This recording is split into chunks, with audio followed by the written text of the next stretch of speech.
Vous avez justement quelques calories à brûler et que vous ne faites pas de sport ou du moins pas dans une salle, rien n'est perdu pour autant car on peut faire travailler ses muscles à n'importe quel moment de la journée. C'est en tout cas ce que nous expliquent Antoine Habert et David Brordy. Le matin au réveil, on manque parfois un peu de courage pour faire de l'exercice. Pourtant, quelques gestes suffisent au quotidien pour se maintenir en forme. Premier conseil, bien s'hydrater.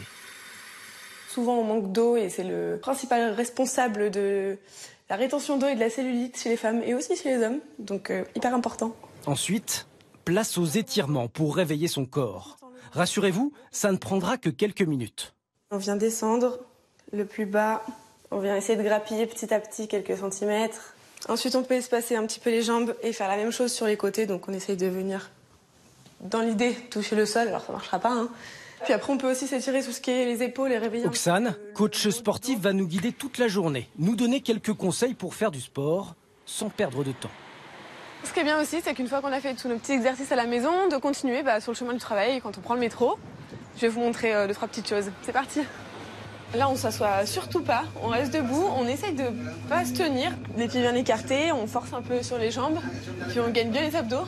On peut travailler aussi le bas du corps, donc en venant poser, on pose les affaires et on vient pas s'asseoir complètement en fait. On se place en chaise, les fesses juste au-dessus du banc et comme ça on tient en équilibre, on fait travailler les cuisses. Autre conseil pour travailler les cuisses, monter les marches 2 par 2.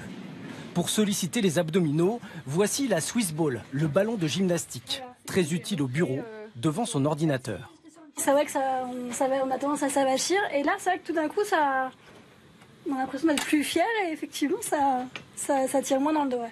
Ça oblige à gainer tous les muscles de la ceinture abdominale, donc les abdos, les obliques et également tous les muscles de la région lombaire qui sont responsables de la plupart des maux de dos. Au travail, vous pouvez aussi faire du sport à la machine à café, muscler vos mollets en soulevant vos talons. Oksane, c'est important quand on peut sortir aussi pour faire quelques petits exercices entre midi et 2 ou après le travail. Ouais, très très important. En plus, il y a plein de mobilier urbain qui peut être utilisé justement pour faire des exercices. On vient faire des pompes, donc on rapproche la poitrine des mains. Si on met bien le poids dans le talon, on va aussi faire intervenir pas mal les fessiers, donc ce qui peut être intéressant parce que souvent les femmes recherchent ça. Si vous voulez en faire encore davantage, des applications gratuites sur vos smartphones peuvent vous aider. Le principal étant de commencer à son rythme.